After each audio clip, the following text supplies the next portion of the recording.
নিচ্ছি।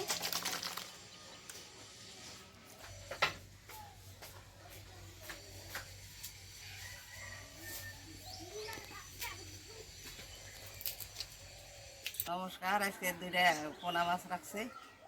আজকে শাক দে আলু বেগুন দে রান্না হইব।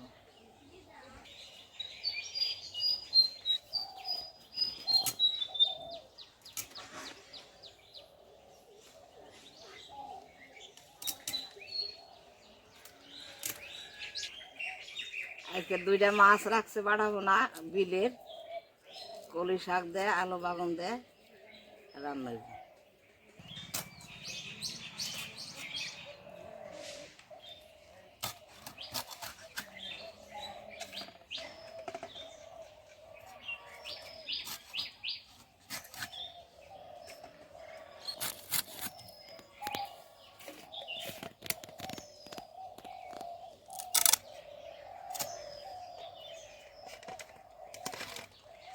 এই যে গাছের বেগুন ছিল, আমি আমাদের ঘরের চারিকুলে একটু জায়গা আছে, আমাদের এমনি জায়গা নেই, তো যেটুকু মাঠে আছে আমি বেগুন লাগিয়ে দিয়েছি। এই যে ফুল গাছ লাগিয়েছি, বেগুন গাছ লাগিয়েছি। এই যে দেখতেই পাচ্ছেন গাছের বেগুন কত সুন্দর টাটকা বেগুন, দেখলেই খেতে ইচ্ছা করবে, সার তেল ছাড়া। গাছের বেগুন দিয়ে মাছের ঝোল করব, শাক দিয়ে মটর শাক দিয়ে ভালোই লাগবে খেতে। তামিরা এই যে আজকে এই পোনা মাছ নেওয়া হয়েছে, এই পোনা মাছটা দিয়ে এইগুলোকে বড় কলি শাক বলে আমাদের, এই বড় কলি শাক দিয়ে এই যে গাছের কালো বেগুন এটা দিয়ে কিছু 5-6টা আলু নিয়েছি, এটা দিয়ে সুন্দর করে আমি একটা মাছ দিয়ে শাক দিয়ে করবো। তা আপনারা দেখতে থাকুন আমি কিভাবে করছি। দিদি, শাক দিয়ে মাছ দিয়ে খুব ভালো লাগে শীতের সময়টা, আমার তো কি বলবার।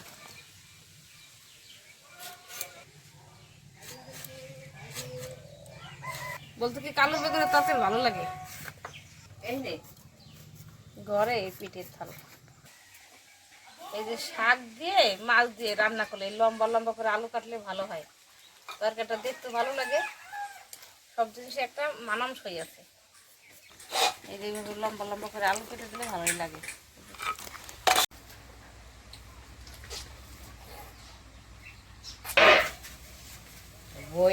বইনের কৌশিক দুই একজনে ভালোবাসে নন্দি, তারা দিয়ে ঘরে দিয়ে ঘরে আনা আসা দিয়ে করে 12 জন আসবে না, তারাও 12 জন।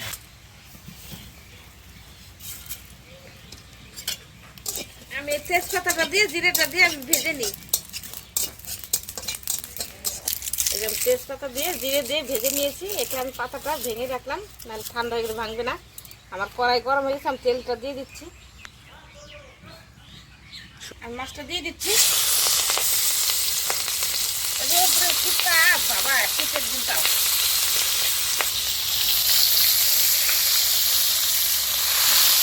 কড়াইটা ছোট তো, আর স্কুলের কড়াইতে আমি রান্না করি না, ওই জন্য আমি বুঝতে পারি না। আমার কড়াইতে রান্না করি তো, আমার সেই অভ্যাস যার যাই যে অভ্যাসে করি। মাছটা মনে হয় খেতে ভালোই হবে।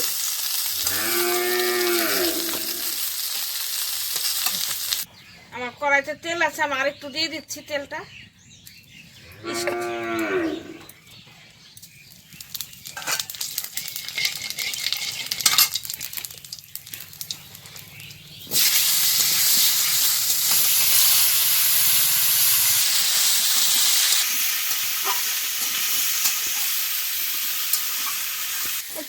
এই শাক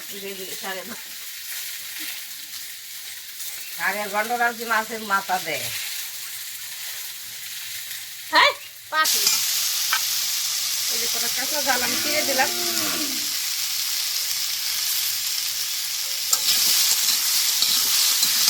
লবণটা দিয়ে দিচ্ছি।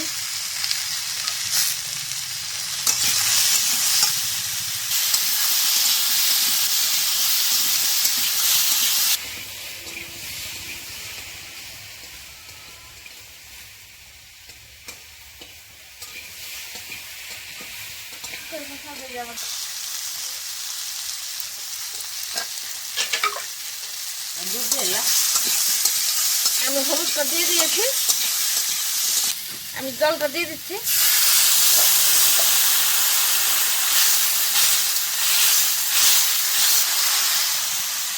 লঙ্কার গুঁড়ো দিয়ে দিই কালার আসার জন্য। ঝাল তো বেশি খাওয়া যাবে না।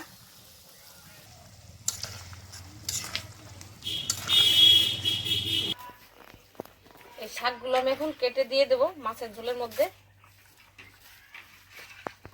ছোট ছোট করে কেটে দেবো, এই যে এইভাবে। এই যে ছোট ছোট করে শাক কেটে দিলে মাছের ঝোলটা খেতে খুব ভালো লাগে।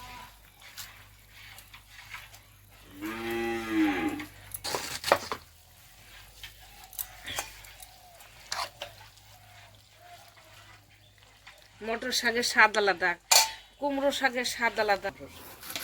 বলছি যে মটর শাকের স্বাদ আলাদা, ওই সময় কুমড়ো শাক দিয়ে মাছ দিয়ে রান্না করে সেটার স্বাদ আলাদা, লাউ শাক দিয়ে খায় সেটার স্বাদ আলাদা, কচু শাক দিয়ে খায় আরেক কচু শাক দিয়ে মাছের পেঁয়াজ রসুন দিয়ে সেটার স্বাদ আলাদা। সব জিনিসের স্বাদ আলাদা। তাই মটর শাকটা এখন শীতের সময় খেতে খুবই ভালো লাগে মাছ দিয়ে। পাবো কোথায় এই সময়টা চলে গেলে, আবার বেঁচে থাকলে সামনের বার।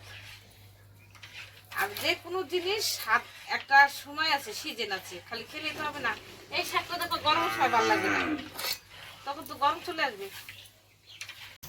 আমি জিরে দিয়ে তেজপাতা দিয়ে ভেজে নিয়েছিলাম, এটা দিয়ে আমি মাছের ঝোলে বেটে দেবো নামানোর সময়, তাই বেটে নিচ্ছি।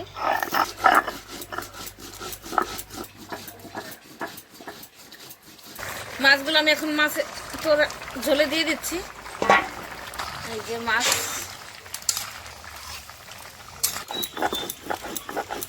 আমি জিরেটা বাটা হয়ে গেছে, এর মধ্যে একটু আদা দিয়েছিলাম, আপনাদের দেখানো হয়নি। শাকের মধ্যে একটু আদা দিলে ভালো সুন্দর একটা স্বাদ আসে, ওই জন্য একটু আদা দিয়ে দিয়েছি। এখন জিরে আদা বাটাটা দিয়ে দিচ্ছি, অল্প একটু আদা দিয়েছি। এই যে শাকের তরকারি, মটর শাকের মাছ দিয়ে। এই যে আমার তরকারিটা হয়ে গেছে, আমি এখন নামিয়ে নিচ্ছি।